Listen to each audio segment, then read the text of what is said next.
आज मैं आपको रूट कैनल क्या होता है और रूट कैनल की प्रोसीजर्स कब की जाती है और कौन से इश्यूज होते हैं जिसमें रूट कैनल करना पड़ता है और उसके स्टेप्स क्या रहते हैं, कॉम्प्लिकेशन क्या रहते हैं और रूट कैनल करने के बाद क्या क्या चीज़ों का प्रिकॉशन आपने रखना चाहिए, इसके बारे में आपको इन डिटेल बताऊंगा। मेरा नाम डॉक्टर सचिन राठौड़ है। I am a maxillofacial surgeon. I am running my centre doctor Rathod dental hospital in Vasai west टेला। सो बेसिकली रूट कैनल तब किया जाता है जब आपको गर्म पानी पीते वक्त या ठंडा पानी पीते वक्त आपको सेंसिटिविटी होती है। So this is the first sign that you are having some decay issue या आपके दांतों में सड़न लग चुकी है। वो कंडीशन में आपने क्लिनिक में आके दांत का एक्सरे निकाल के देखना चाहिए कि जो सड़न लगी है वो कितनी डीप है। अगर वो डीप है तो उसका, अगर वो नस तक पहुँच गई है तो उसका रूट कैनल करना ज़रूरी है। अगर वो सुपरफिशियल है तो वो केस में नॉर्मल सीमेंटेशन से या कोई भी बहुत सारे सीमेंट्स अवेलेबल है और उसमें से कोई भी एक सीमेंट आपको हम एडवाइस कर सकते हैं। सो इट डिपेंड कि आपका जो सडन है उसका डेप्थ कितना है। अगर वो सुपरफिशियल है तो वो सीमेंटेशन से हो जाता है।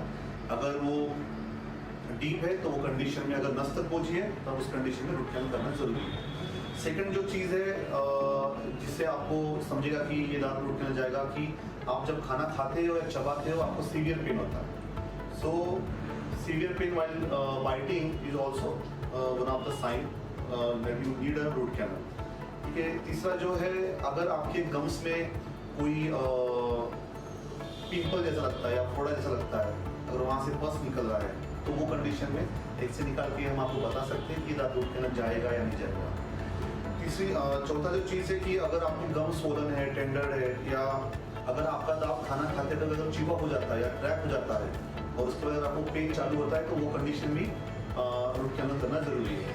सो ये बहुत सारे इसमें रीज़न है जिसकी वजह से रूट कैनल एडवाइस किया जाता है पेशेंट को। भाई रूट कैनल का प्रोसीजर होता कैसा है? बेसिकली क्या होता है कि रूट कैनल में जो क्राउन रहता है, जब मेरा लास्ट वीडियो देखिए उसके अंदर मैंने आपको एनाटॉमी ऑफ टीथ एक्सप्लेन किया है।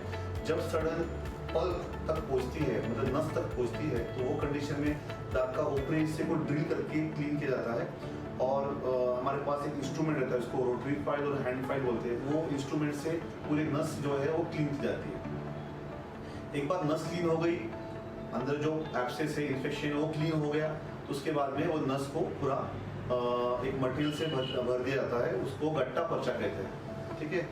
उसके बाद 4-5 दिन रुकते हैं। अगर पेशेंट को पेन नहीं है तो वो कंडीशन में फिर उसके ऊपर परमानेंट सीमेंट से वो दांत पूरा क्लोज कर दिया जाता है। फिर से 4-5 दिन रुकते हैं ये देखने के लिए पेन है या नहीं है, और उसके बाद फिर उसके ऊपर कैप का प्रोसीजर चालू करेंगे। कैप कौन सी लगानी चाहिए उसके लिए मैं आपको एक अलग वीडियो में बताऊंगा, एक्सप्लेन करूंगा कि कौन से कैप अच्छे, कौन से कैप के क्या फायदे क्या नुकसान है। दैट ये पूरा टोटली डिफरेंट टॉपिक है। रूट कैनल करने के बाद जो प्रिकॉशन लेने चाहिए मोस्टली, क्योंकि वो दांत रूट कैनल करने के बाद ब्रिटल हो जाता है, वो कंडीशन में अगर आप उस पर कुछ कड़क खाना खाते हो तो there is a high chances कि वो दांत टूट सकता है, उसका दांत वो फ्रैक्चर हो सकता है। तो आपको वो साइड से कभी भी कुछ भी कड़क चीज़ें खानी नहीं है। दूसरी चीज़, रूट कैनल करने के बाद जो मोस्ट इम्पॉर्टेंट है, अगर आपको डॉक्टर ने एनेस्थेसिया किया हुआ है, जब तक आपका एनेस्थेसिया मतलब जो सुन करते हो जगह, जब तक वो पूरा तरीके से नीचे कम होता नहीं है एनेस्थेसिया लेवल, तब तक आपको कुछ भी कड़क खाना नहीं है या कुछ भी खाना नहीं खाना है। आपको सिर्फ सॉफ्ट और पतला नरम खाना है, क्योंकि क्या होता है चांसेस कि अगर आपका टंग नम है या अगर आपका लिप नम है तो आप उसको चीक बाइटिंग या लिप बाइटिंग कर सकते हो या टंग बाइट हो सकता है आपका, तो उसकी वजह से आपको वहाँ पे इंजरी हो सकती है। तो जब तक आपका एनेस्थेसिया लेवल कम नहीं होता नहीं है तब तक आपको कुछ वहाँ पे खाना नहीं है। ठीक है। उसके बाद उसने क्या बोला आपको, रूट कैनल करने के बाद अगर आपको 2-3 दिन पेन है और डिस्कम्फर्ट है तो वो बहुत नॉर्मल है, वो मेडिसिन से आप वो चीज़ इजीली मैनेज कर सकते हो। लेकिन अगर आपका पेन कंटिन्यूस 5 दिन हो गए, 6 दिन हो गए कंटिन्यूस है, तो आपको क्लिनिक पे आके एक बार फिर से एक्सरे करके देखना चाहिए कि रूट कैनल प्रॉपरली हुआ है या नहीं।